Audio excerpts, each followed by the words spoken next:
내가 여기 있나이다, 그 말이 몇 번 나오는지 아십니까? 1절에서 19절까지를 보면 3번 나옵니다. 1절 그리고 7절 11절에 나오는데요, 먼저 1절을 한번 보실까요? 그 일 후에 하나님이 아브라함을 시험하시려고 그를 부르시되 아브라함아 하시니 그가 이르되 내가 여기 있나이다. 하나님이 부르실 때 아브라함이 내가 여기 있나이다, 그렇게 한 번 고백했습니다. 두 번째 나옵니다. 7절입니다. 한번 같이 볼까요? 이삭이 그 아버지 아브라함에게 말하여 이르되 내 아버지여 하니 그가 이르되 내 아들아 내가 여기 있노라. 그 아들 이삭에게 아브라함이 동일한 말을 합니다. 내가 여기 있노라. 마지막 세 번째 11절을 볼까요? 여호와의 사자가 하늘에서부터 그를 불러 이르시되 아브라함아 아브라함아 하시는지라. 아브라함이 이르되 내가 여기 있나이다 하매. 동일한 말을 3번이나 창세기의 저자 모세는 오늘 이 짧은 22장 가운데 기록해주고 있어요. 이유가 뭘까요? 반복하는 것을 보면 뭔가 독자들에게 전하고자 하는 메시지가 있지 않을까요? 그것이 무엇인지 답을 찾아가면서 아브라함이 했던 고백, 내가 여기 있나이다, 그것을 말로만이 아닌 삶으로 고백할 수 있는 여러분과 제가 되시기를 주님의 이름으로 축원합니다. 자, 그렇다면 오늘 내가 있나이다, 이 세 구절을 중심으로 말씀을 살펴볼 텐데요, 다시 한번 1절을 보십시오. 1절, 아브라함이 하나님 앞에 드렸던 고백, 내가 여기 있나이다. 이 고백을 한 배경이 뭐예요? 하나님이 아브라함에게 찾아오셔서 테스트, 그를 넘어뜨리고자 하는 유혹이 아닌 그의 믿음을 성장케 하려는, 그의 믿음을 점검하려는 테스트를 해오셔요. 그것은 간단하게 나야? 아니면 내 아들이야? 선택하라는 거예요. 그 테스트가 무엇인지 아직 아브라함은 모르지만 하나님 앞에 이렇게 고백합니다. 내가 여기 있나이다. 지난 시간 말씀드렸어요. 내가 여기 있나이다, 이 고백 안에는 하나님 앞에 무엇이든 순종하기를 원합니다. 순종할 준비가 되어 있사오니 어떤 명령이라도 해주십시오. 그것을 저는 트로트 무조건 그런 가사로 여러분에게 설명을 드렸어요. 아브라함이 지금 하나님이 테스트하려 하자, 하나님, 제가 하나님이 어떤 명령을 하시든지 무조건적으로 순종할 준비가 되어 있습니다, 그렇게 고백했다라는 거죠. 여러분과 저도 하나님 앞에 아브라함과 똑같은 감정은 아니겠지만 제가 여기 있습니다, 하나님 무엇을 말씀하시려 하십니까? 그렇게 응답할 때가 있잖아요. 그럴 때는 주로 하나님을 향한 내 마음이 좋을 때 그러지 않나요? 하나님을 향한 감정이 좋을 때, 하나님을 향한 감정이 나쁠 때라면 그런 고백하기가 쉽지 않죠.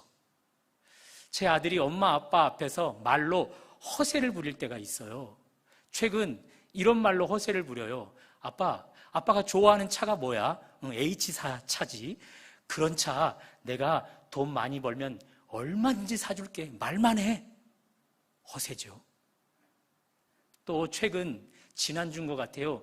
노영동에 있는 이마트를 갔어요. 각 층을 아이쇼핑을 눈으로 구경을 하다가 아들이 갑자기 이런 이야기를 하는 거예요. 아빠, 나 이 정도 큰 규모의 건물을 몇 채 가진 CEO가 될 거야. 그때 엄마 아빠 모시고 도열된 모든 직원들 앞에서 인사받게 해줄게. 허세죠. 허세 장렬이죠. 저도 그 말을 안 믿어요. 제가 강조하고 싶은 것은 아들이 그런 허세의 말을 할 때 그의 감정이 좋을 때 그래요. 지 감정이 삐뚤어져 있으면요, 감정이 엄마 아빠에게 상해 있으면요, 그런 말 전혀 일치하지 않아요. 우리가 하나님, 제가 여기 있습니다, 무엇을 원하십니까? 라고 할 때를 보면 하나님을 향한 감정이 좋을 때라는 거죠. 아브라함이 그래요. 하나님, 제가 지금 하나님이 원하시는 일들은 무엇이든지 할 수 있어요. 그런 의미에서 내가 여기 있나이다 고백했던 거예요. 아브라함과 사라가 느지막이 하나님이 주신 선물 이삭을 품에 안았잖아요. 그 아들을 품에 안고 이렇게 이야기했어요. 하나님이 나로 웃게 하시는도다.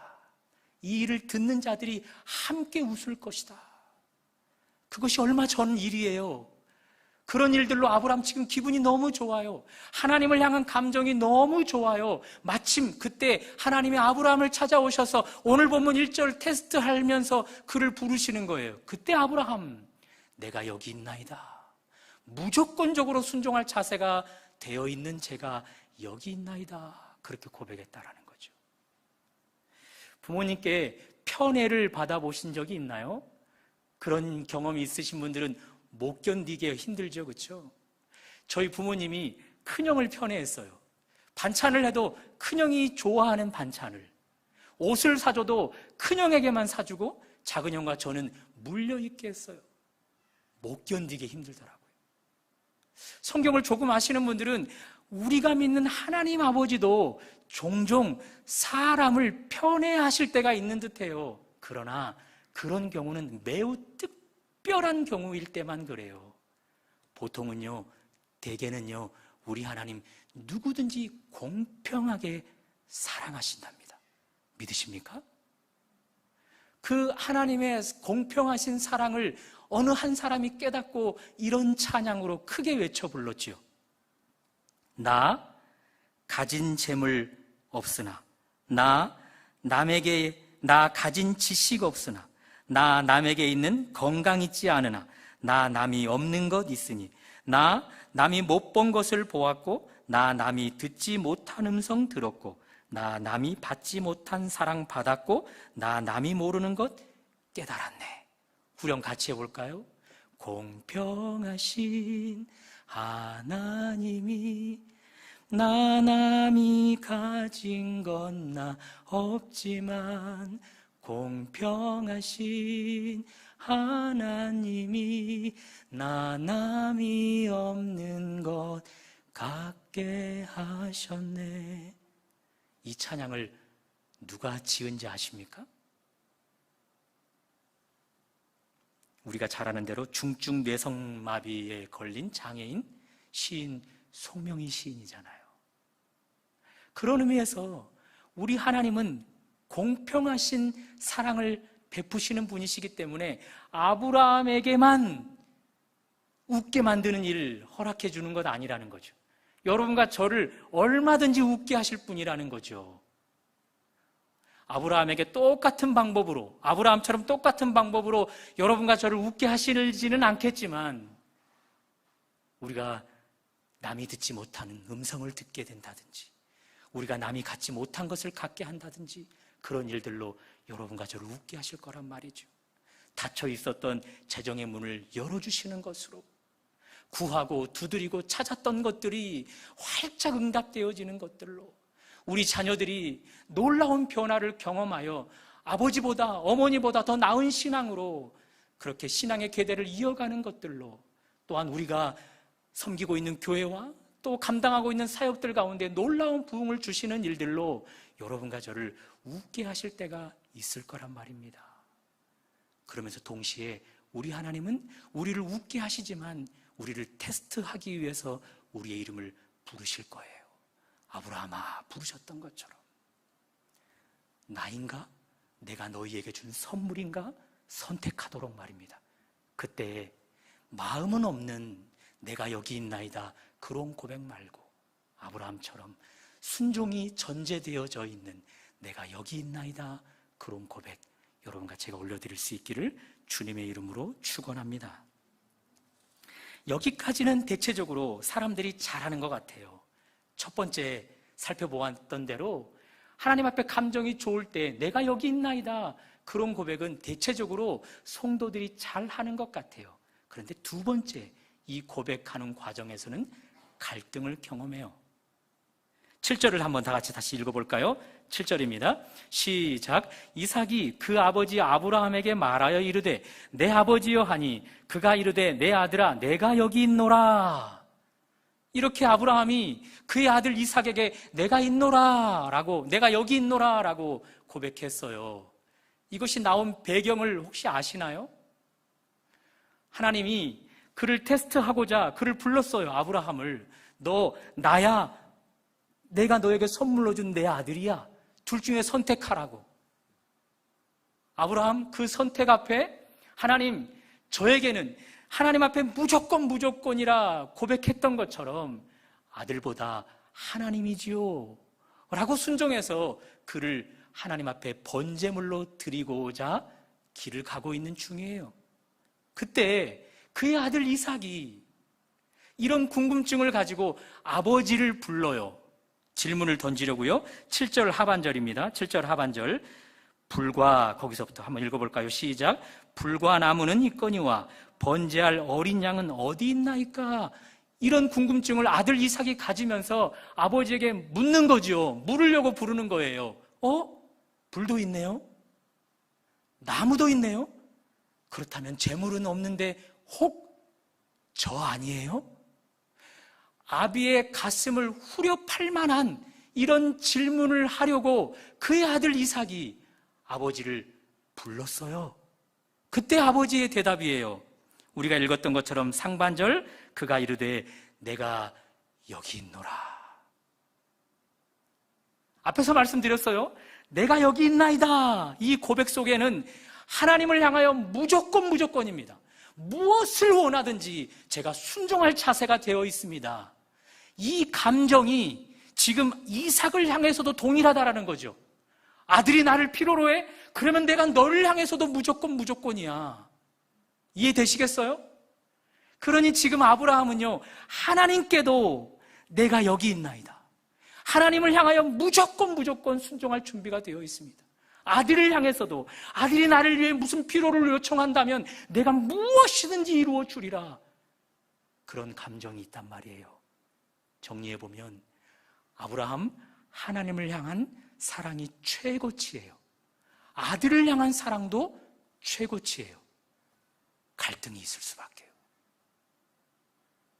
이 질문 앞에, 이 가슴을 후려파는 질문 앞에 갈등이 있을 수밖에요. 우리는 대부분 그저 짧은 인식으로 하나님도 최고치로 사랑하고 하나님이 주신 선물 이 아들도 최고치로 사랑하면 되지 않나 싶지만 그것은 인간적인 이론 안에서만 이루어질 수 있는 일이라는 거죠. 우리 하나님은 절대 그럴 수 없답니다. 그러면서 예수님이 우리에게 비유를 들어주셔요. 하나님과 재물을 겸하여 동시에 사랑할 수 없대요. 이유는 둘 중에 무엇이든지 사랑하면 한쪽은 반드시 미워하게 돼 있대요.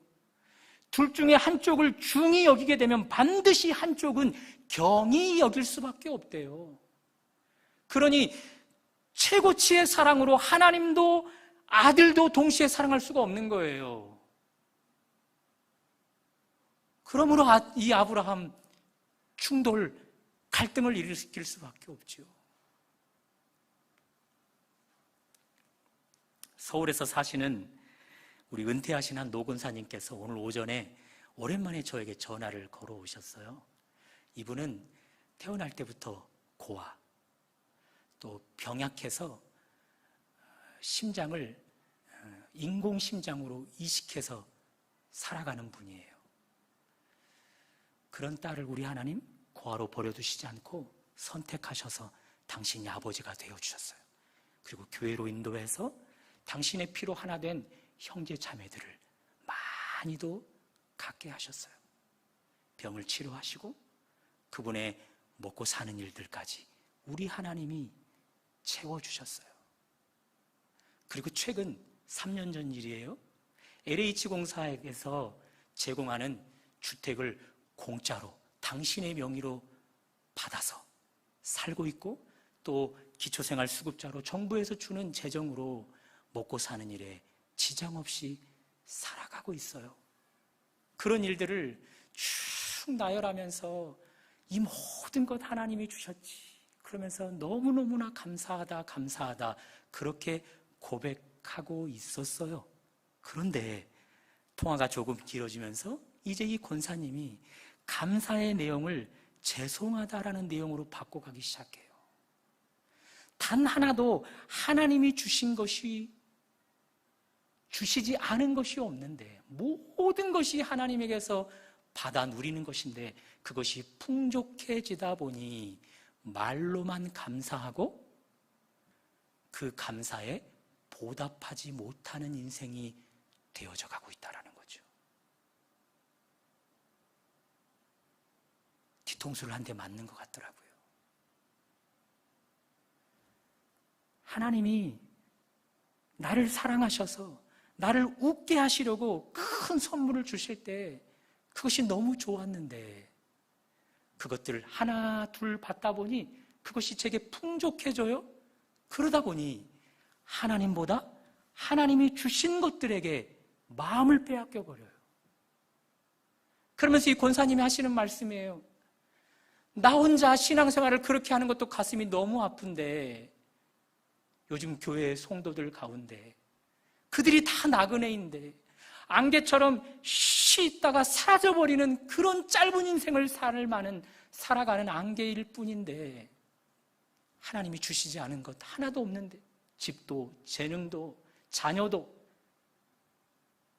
직장도 사업장도 모든 것 하나님이 주셨는데, 처음에 주실 때는 그것 때문에 너무 감사하고 너무 감사했었는데, 그것이 하나 둘 쌓이다 보니 풍족해지다 보니 하나님보다 그 하나님이 주신 것들에게 마음을 빼앗겨 버리는 모습이 너무 가슴이 아프다는 거죠. 이 권사님이 오늘 설교 주제 가운데 이 말씀을 하시도록 하나님이 사용하시는 듯 해서 오늘 그것을 그대로 적어서 여러분에게 말씀드려요. 여러분과 저 단 하나라도 하나님 앞에 받지 않은 것이 있나요? 어떤 것을 받았을 때 그것 때문에 너무 하나님 앞에 감사했잖아요. 또 시간을 지내다가 또 어떤 것을 받아 하나님 앞에 너무 감사했잖아요. 그런데 시간이 지나면서 이것저것 하나님이 주실 때 정작 하나님은 놓쳐버리고 하나님이 주신 것들을 향한 사랑으로 우리의 사랑이 변질되어져 가는 그런 모습은 아니었나요? 처음에는 하나님 내가 여기 있습니다, 하나님께만 전적으로 순종하겠다 했던 내가 하나님의 선물들이 내 삶에 하나 둘 쌓이다 보니 그것들을 향하여 내가 여기 있노라 하면서 하나님을 향한 초심이 변질되어 버리는 그런 일들 말입니다. 지난 시간 말씀드렸던 천상회의를 한 번 더 말씀드릴게요. 천상회의 가운데 모든 천사들이 다 모인 자리에서 하나님이 욥을 뽐내듯 자랑했잖아요. 저 욥 같은 사람이 없도다. 그때 사탄이 딴지를 걸어오죠. 하나님이 주신 것들을 쳐보세요. 하나님이 주신 것들을 거두어 보세요. 그러면 그 욥 하나님을 욕하고 저주할걸요. 우리 하나님 그 사탄의 딴지를 듣고서 욥을 테스트하기를 원하셨어요. 욥이 정말 하나님을 사랑하는지 아니면 하나님이 주신 것들을 사랑하는지. 그래서 사탄을 보내서 욥을 테스트하기 시작했어요. 욥에게 있는 것들을 다 쳤어요. 하나님이 주신 것들을 다 쳤어요. 그때 욥 어떻게 하지요?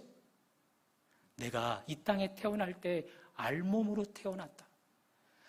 단 하나도 갖지 못하는 알몸으로 태어난 나에게 하나님이 이것저것을 주셔서 내가 풍족하게 되었다. 그 하나님이 다시 그것들을 취하여 가신들 어떠하리? 그러면서 그는 증명했어요. 여전히 하나님을 향한 초심, 내가 하나님께 여기 있습니다 고백했던 그 고백을 당신이 준 선물에게 빼앗기지 않겠습니다. 증명해냈어요. 이제 아브라함도 하나님이 테스트하는 거예요. 너 나야? 내가 너에게 준 선물이야. 처음에 그 초심은 물론 하나님이죠. 그런 의도에서 내가 여기 있습니다 했단 말이에요. 그런데 그 아들 이삭이 불도 있고 나무도 있는데 번제할 양은 어디 있습니까? 할 때 혹 나는 아닌지요? 라고 질문을 할 때 그 가슴을 후협하는 그런 질문 앞에 아브라함 내가 여기 있노라 했지만 그의 초심이, 하나님을 향한 초심이 바뀌지 않았어요. 계속해서 그 갈등을 통과해서 그 아들 이삭을, 하나님이 주신 이삭을 제물로 하나님 앞에 드리러 나아가는 것을 보게 되죠. 이제 여러분과 저를 테스트할 시간들이 남아있어요. 여러분과 저를 향해 우리 하나님 웃게 하시려고 주신 것들이 있잖아요. 그래서 그것 때문에 환하게 웃고 박장대소하며 웃고 너무 크게 웃었잖아요. 기뻐했잖아요. 그것이 자녀였나요? 그것이 재물이었나요? 그것이 기도 응답이었나요? 그것이 직분이었나요? 그것이 교회였나요? 그것이 사역이었나요? 무엇이든 상관없이 그것들을 주셨을 때 하나님 앞에 내가 여기 있나이다, 하나님이 무엇을 원하시든지 제가 하나님 앞에 순종할 준비가 되어 있나이다, 그런 의도하에 내가 여기 있나이다 했었잖아요. 그런데 시간이 지나 하나님이 주신 것들이 다양해지고 풍성해지자 혹 하나님이 주신 것들에게 내 사랑을 빼앗겨가고 있지는 않은지요? 하나님을 향한 사랑을 빼앗겨가고 있지는 않은지요?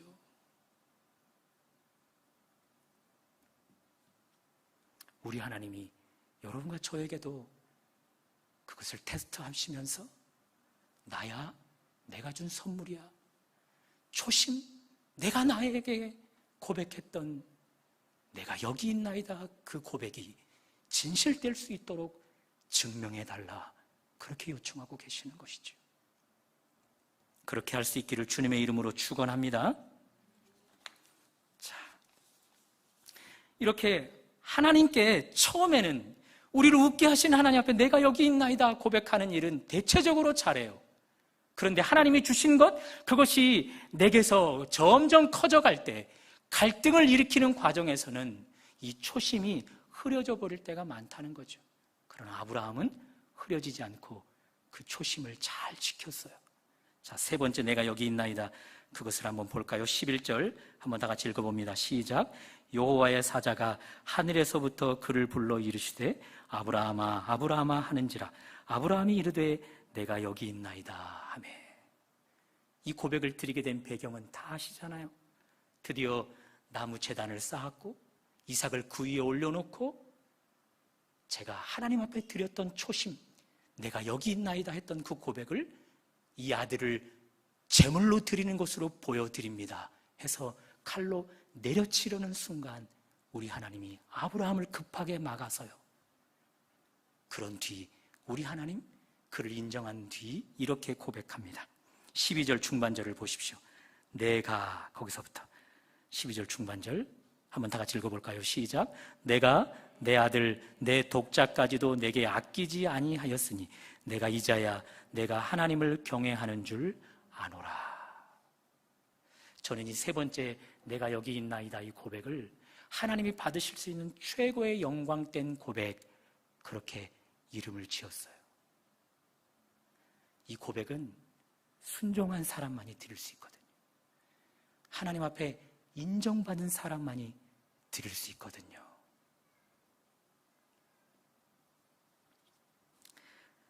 이런 고백을 우리 하나님이 여러분과 저에게 받기를 원하시는 거예요.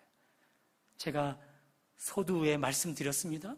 왜 창세기 저자는 오늘 내가 여기 있나이다, 내가 여기 있노라, 내가 여기 있나이다 이 말을 무려 3번이나 반복해서 강조하고 있는 것일까? 대체적으로 하나님의 사람들이 처음에 하나님 앞에 기쁨을 얻고 있는 상황에서 하나님께 감정이 좋을 때는 내가 여기 있나이다, 무조건입니다 라고 그렇게 고백을 잘한다라는 거예요. 그런데 두 번째 단계에서는 갈등을 일으킨다는 거죠. 하나님께서 주신 것들로 풍족해지면서 그것들을 오히려 더 사랑해져 버리는, 사랑하게 되는 일들이 있어서 하나님께 내가 여기 있나이다 하기보다 돈을 향하여 내가 여기 있노라, 자녀를 향하여 내가 여기 있노라, 내 생계를 유지해야 할 것들을 향하여 내가 여기 있노라 라고 해버릴 때가 더 많다라는 거예요. 그래서 이 세 번째 내가 여기 있나이다, 순종한 결과의 고백으로 올려드리는 고백을 우리 하나님은 많이 받지 못한다는 거죠. 그것을 여러분과 저에게 묻고 있는 것이죠.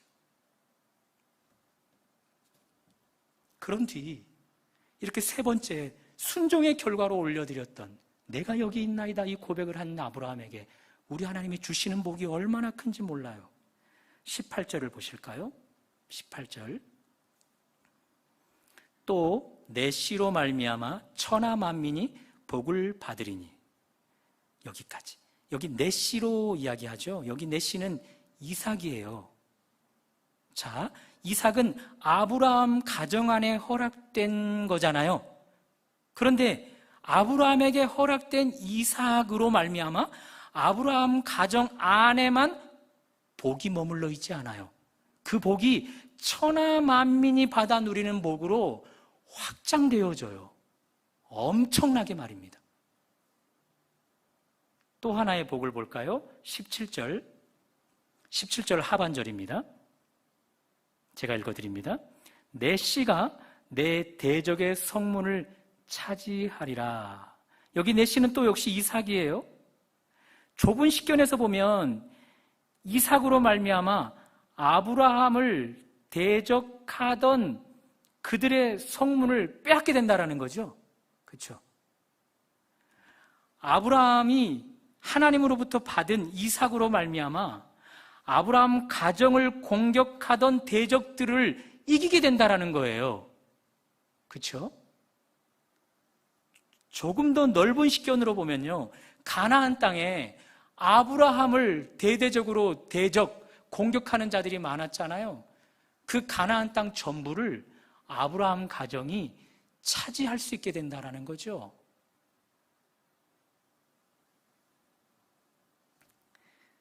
정리해보면 하나님을 향한 초심, 내가 여기 있나이다, 그 고백을 돈 앞에, 세상의 가치관 앞에, 나의 생계를 유지하게 하는 그 어떤 것 앞에 빼앗겨버리지 않을 때, 그래서 오롯이 그 초심을 지키는 자들에게 우리 하나님은 선물을 주시는데 그 선물이 가정 안에서만 머물러 있지 않게 한답니다. 그 선물이 마중물이 되어서 우리 가정을 뛰어넘어 상상도 할 수 없을 만큼 그 선물이 커져간답니다.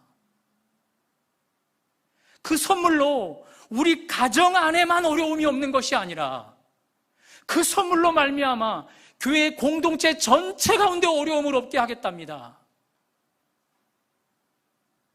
그 선물로 이 지역 가운데만 어려움이 없는 것이 아니라 전 세계까지도 어려움을 극복하게 하는 일들을 허락해 주신답니다. 그것이 오늘 저자가 우리에게 주시고자 하는 메시지인 것이죠. 초심을 유지하는 모습, 내가 여기 있나이다, 그 마음이 하나님이 주신 것들에게 빼앗겨버리지 않고 그대로 유지되어질 때 우리 하나님 그렇게 놀라운 복을 주시겠다는 것이죠. 조금만 더 깊이 들어가 볼까요? 왜 여기 이삭이라 해도 될 말을 왜 내 씨라 표현했을까요? 왜 내 씨로 천하 만민이 복을 얻을 것이다, 내 씨로 대적의 성문을 차지하게 될 것이다, 그것을 이삭이라 표현해도 되는데 왜 내 씨 그렇게 표현했을까요? 무언가 의도가 있는 거죠. 내 씨는 결국 예수 그리스도예요. 아브라함의 씨를 통해서 나오게 될 예수 그리스도, 이것을 연결해 볼까요? 하나님을 향한 그 감정이 좋아서 내가 여기 있나이다, 그 마음을 다른 것 때문에 흐려지지 않고 초질간 지키고 유지하는 자에게는요, 하나님이 주신 선물이 예수와 연결되어져서 만민이 복을 받게 하는 결과물을 얻게 된다는 것입니다. 그렇게 하나님을 향한 감정이 좋아서 내가 여기 있나이다 하는 그 마음을 끝까지 유지하는 자들에게는요, 하나님이 주신 선물이 예수와 연결되어져서 내 가정만 대적을 이기는 것이 아니라, 여기 대적은 어둠의 영들이라 할 수 있겠죠, 공중권세 잡은 자들이라 할 수 있겠죠, 그 모든 것들을 내 가정만이 아닌 내 공동체와 내 나라와 하나님의 백성들이 살아가는 온 세계 가운데 그 대적의 성문을 취하게 되는 은혜가 있게 된다는 것입니다. 왜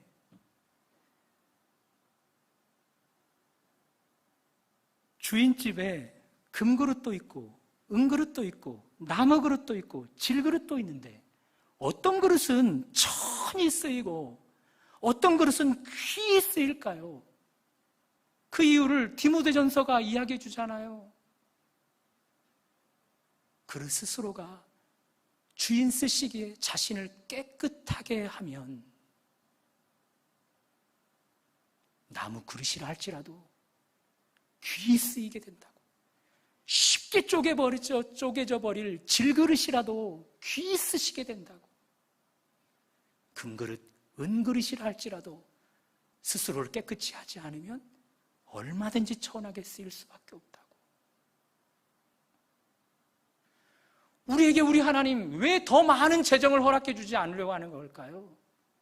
왜 더 풍성한 사역으로 더 풍성한 열매를 맺게 하는 일들을 막아서고 계시는 걸까요?